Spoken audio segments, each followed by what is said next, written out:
It's all your fault. If you hadn't meddled, I will never forgive you. Go to hell. The person who had been smug just a moment ago was now furiously yelling at me. Even though it was all their fault, they blamed me. Embarrassingly, that person was my mother-in-law, Benedetta. She lay on the floor, crying, but it was too late. I'll return those words right back to her. Go to hell. My name is Nancy, a 35-year-old company employee. I live with my husband Milford and our 4-year-old son Zeke. I haven't had much luck with meeting someone. I meant it as a light joke at work, but my boss, the department head, suggested, "How about my son? He is about your age and has a mild-mannered personality. Why don't you meet him once?"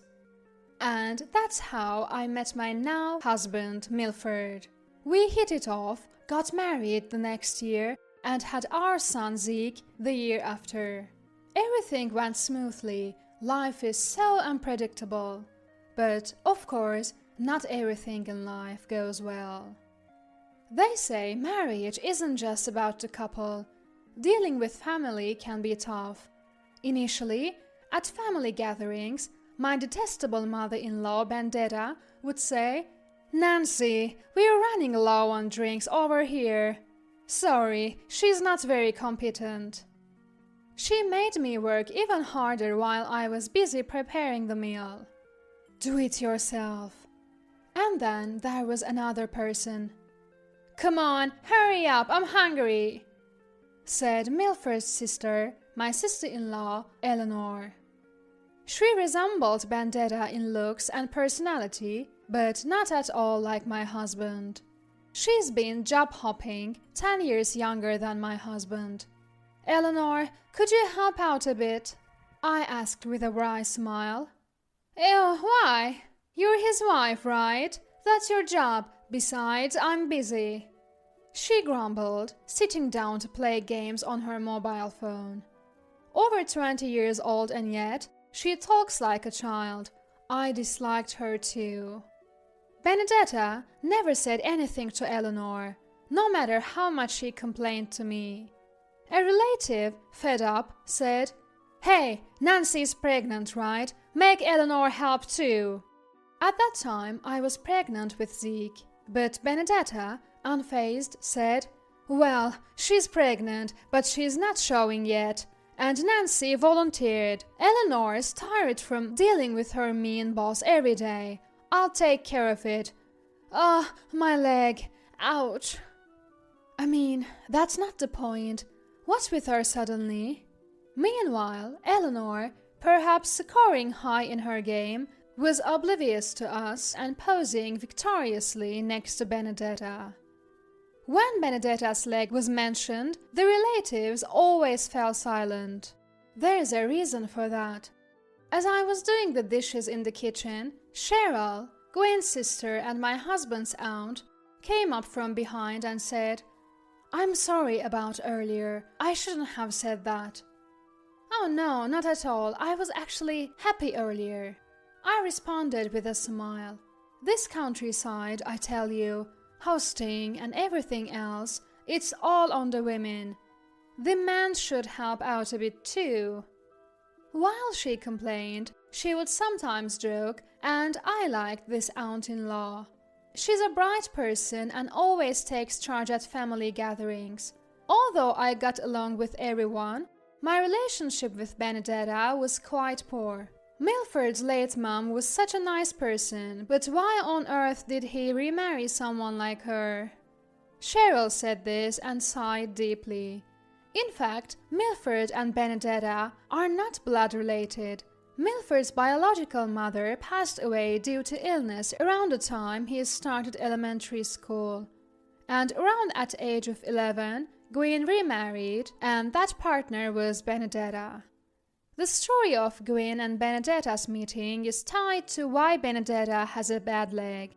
I don't know all the details, but it seems Gwen once had a car accident and Benedetta was the other party. At that time, Benedetta suffered a leg injury that required stitches, and it seems that the accident left her with lasting issues. How they ended up getting married is unclear, but Eleanor was born soon after they married. I shouldn't really say, but life is full of unexpected connections. As for Milford and Benedetta, their relationship isn't good either. In fact, I hardly ever see them talk. My husband Milford is a man of few words but very kind. He is attentive to the little things, and I'm always grateful for his help.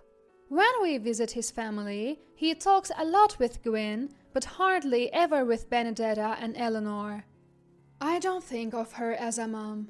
I don't know what she told my sister, but she seems to dislike me, he once said. I asked if he wanted to get along better, but the answer was no.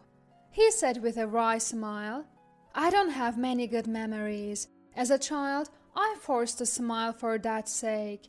I didn't ask further after that. When I first met Benedetta and the others, she barely participated in the conversation, finished her meal quickly, and left with Eleanor, saying, You can do as you please from here.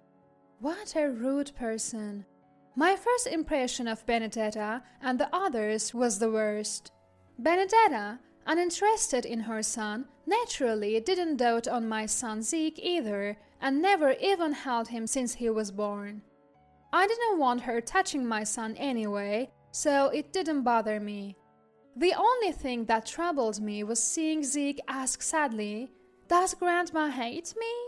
All my husband could do was apologize when he saw our son like that. Gwyn, seeing this, once said to Benedetta, Can't you change your attitude? We're family after all. But she replied, To be clear, my family is only you and Eleanor.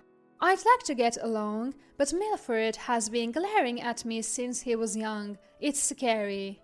And it seems she couldn't accept me and Zeke as family either. Also Nancy, she's cozying up to Cheryl, whom I dislike. She always picks fights with Eleanor. I don't want to get along with her. My good relationship with Cheryl also seems to be a point of contention. As for Eleanor, I only scolded her at family gatherings for her slothful behavior. Her resentment towards me is quite misplaced. What's that about makes no sense.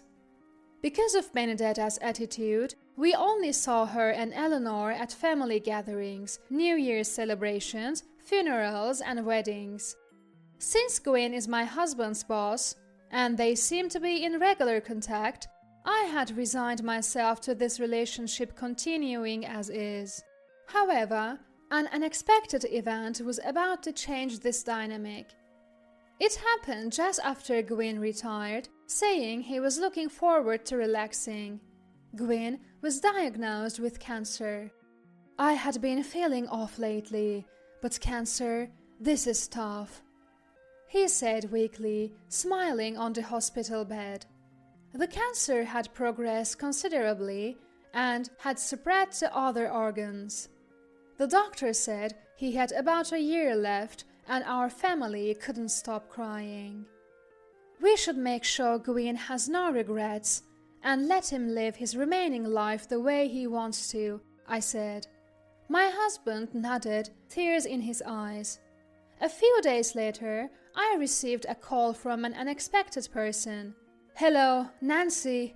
I have a favor to ask. It was Benedetta, surprisingly. Usually, she's harsh with me, but that day she called with a sickeningly sweet tone. Her request was, since my husband is hospitalized, could you handle bringing his things and doing paperwork? I have a bad leg, you know. Her words infuriated me. I have a job and can't always be there. Aren't you a housewife, Benedetta? And I heard Eleanor quit her job again. Annoyed by my angry response, Benedetta yelled, That's why I'm asking you. You're so unpleasant. Eleanor just hasn't found the right job yet. She's recharging now. But it's obvious that Eleanor's employment issues were her own doing. Her frequent tardiness Leaving early or not returning from breaks on time led to one incident where a senior employee had to fetch her, only to find her absorbed in a mobile game, saying, "Wait a bit longer, I'm at a good part." She was fired for these reasons, but blamed it on her boss pressuring her. Eleanor, in her mid-20s, had a dismal employment history. Sometimes Benedetta would even storm into Eleanor's workplace, demanding to see a manager. I felt sorry for her co-workers. Benedetta's catchphrase was, "Eleanor is delicate, just like me." Every time I heard that, I thought, who's saying that? When I stayed silent on the phone, Benedetta said, "So, you see, I'm so shocked my husband is ill. I'm thinking of taking Eleanor on a trip for a change of scenery. We're leaving tomorrow." I couldn't understand what she was saying. She seemed out of her mind. Huh? A trip? Wait a minute. Just so you know, from now on, you'll handle all the paperwork. Tell Milford too. Bye. She hung up abruptly, and then I couldn't reach her anymore. When I told my husband, he was furious, as expected. The next day, we went to his parents' house, but nobody was there.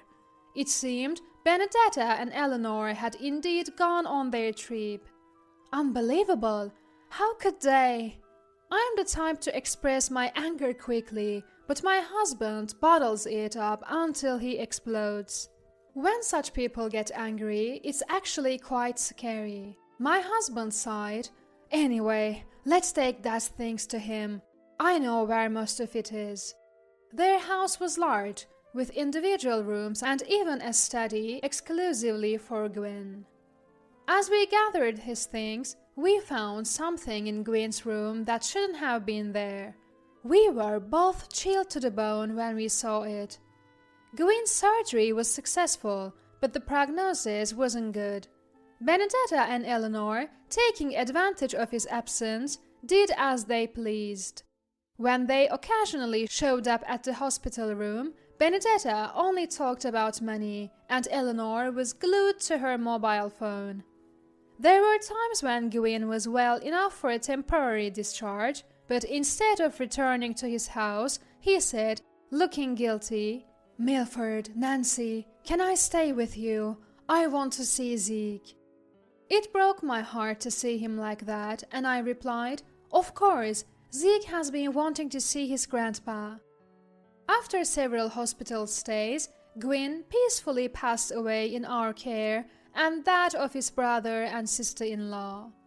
After Gwyn fell ill, my husband was able to open up more, deepening their relationship. Gwyn wished for a family-only funeral, so we planned it that way. My husband was to lead the funeral, while Benedetta declined, citing her painful leg. Gwyn had done so much for us. He brought my husband into my life, and because of that, we had Zeke. I couldn't get along with Benedetta and Eleanor, but even without them, my gratitude was immense. As I was lost in thought, Benedetta beckoned me over. I approached, wondering what it was about, and then she said, "Nancy, can you leave right after the funeral? It will turn to money talk, and you'd be out of place, right?" I couldn't believe she would say something so outrageous at a time like this. I reached my limit with this woman who only talked about money. "Don't joke. Money, money, money. Is that all you think about? You should be ashamed. Gwyn would be." I shouted so loudly it echoed throughout the building. Benedetta, taken aback, said, "Keep your voice down." But I didn't care. Relatives who heard the commotion came to see what was happening. My husband soon joined me. "She's telling me to leave. It's too much." "What? I didn't say she had to leave right now. Just when it comes to money matters. She's just Milford's wife, a stranger." Benedetta tried to justify. Of course, no one agreed with her. Benedetta and Eleanor were already disliked by the family, but they tolerated them because Gwyn never said anything. Cheryl, red in the face, confronted Benedetta. "What do you think of my brother? You approached him because of your leg injury, but is that leg really bad?" I had always doubted Benedetta's leg injury, and probably so did others. Benedetta loved traveling and shopping, always light on her feet. It was clear she used her supposed disability to avoid responsibilities. Gwyn must have known, but he stayed with her for his son's sake. "Dad, I always disliked her, but I forced a smile as a kid because you chose her." My husband had shared this with Gwyn during his illness. Gwyn looked deeply saddened by these words. "You smiled, so I thought. I'm sorry, Milford." They were both men of few words. Maybe if they had faced each other sooner, the future could have been different. But the worst part was this woman in front of me taking advantage of Gwyn's kindness. My heart was full of loathing with Benedetta. "If Nancy leaves, then I'm leaving too. My family is Nancy and Zeke. Well, I can't, being the representative." My husband then asked the funeral staff if there was another venue available. The staff looked troubled. Meanwhile, relatives glared at Benedetta. Feeling uncomfortable, she played the victim. "I'm the victim here. Suddenly, my husband brings a mistress, tells me she's marrying Milford, then cheats on me with her." Benedetta's implication that I was the mistress almost made me lunge at her. Then, my usually calm husband burst out. "Enough is enough! Don't lump me in with you! You've been betraying Dad all along!" His anger finally exploded. Benedetta, realizing he might be onto something, looked panicked. "Me and Dad are both blood type O, while you and Eleanor are type A. That's what we always heard, but I found your blood test result in Daddy's study. It says your blood type is O." Someone in the family whispered, "Isn't that odd? 2 O types can only produce O type offspring, right?" "It's some mistake. I'm A type, no doubt. Stop making false accusations here." Benedetta still tried to maintain some composure. "This is the health check report I found, along with a DNA test for Dad and Eleanor. It says a parental relationship is almost impossible." When my husband and I found these 2 documents, we were chilled. Gwyn had known everything. The DNA test was dated a few years back. Perhaps Gwyn found the blood test result and suspected something. Even then, he continued living with Benedetta and Eleanor. Maybe it was because of years of attachment. But it seems he finally saw through Benedetta and Eleanor's awful behavior after falling ill. Eleanor, who had been playing games and listening to our conversations, said, "Busted, ha ha ha. But does it even matter now? We've lived together for years, that's what counts." Emboldened perhaps by her only ally, Benedetta declared, "Right, I'm his wife. I'll take what's mine and leave this house with Eleanor. Oh, and Milford, we're selling the house, just so you know." "You, this fraud, don't mess with us. I'll report you to the police." Cheryl's face turned red with rage, and several relatives had to hold her back. Seeing this, Benedetta sneered, "The man's already dead. Don't make a scene, Cheryl." I couldn't help but laugh at Benedetta's triumphant smirk. She glared at me. "Laughing at a time like this? Are you insane?" To the furious Benedetta, I revealed a fact. "You've been talking about money this whole time. What money are you referring to?" Benedetta replied, "Huh? That's life insurance, money from selling the house, just money that's none of your business." "Ah, I see. But that's also none of your business, right? Since you left everything to us, we've taken care of the paperwork." I said this with the brightest smile. For a moment, Benedetta looked confused, Then, realizing the money was involved, her face went pale. You didn't? Yes, just as you guessed. The life insurance beneficiary and the house's ownership are now in Milford's name, not yours.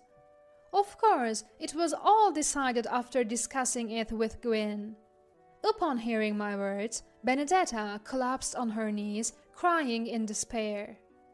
Then she glared at me and shouted, "It's all your fault! If you hadn't meddled! I will never forgive you! Go to hell!" I replied with a smile, "What are you talking about? I'll return those words right back to you." One after another, relatives told Benedetta and Eleanor to leave, to get out quickly. Feeling extremely uncomfortable, they hurried away. Their escape was surprisingly swift for someone supposedly with a bad leg. We apologized to the funeral home staff and finally were able to proceed with Gwyn's funeral.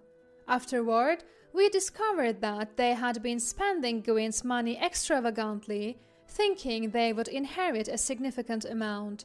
Gwyn's savings were nearly gone, but we had anticipated that.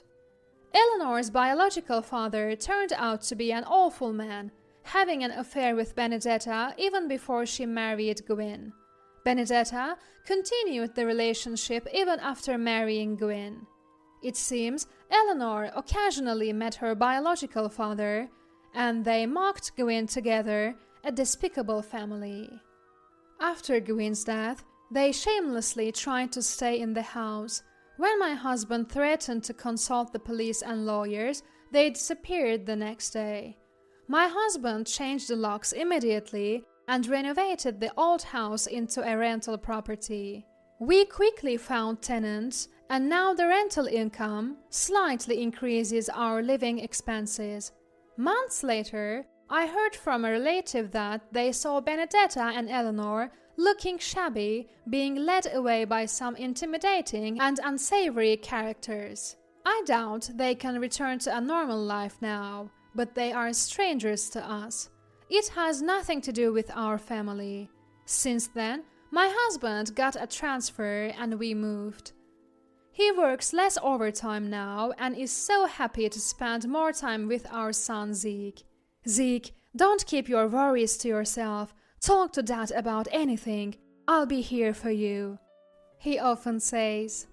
Zeke seems pleased with this, responding cheerfully, "Got it." We cherish our family time and look forward to spending many happy days with our beloved family.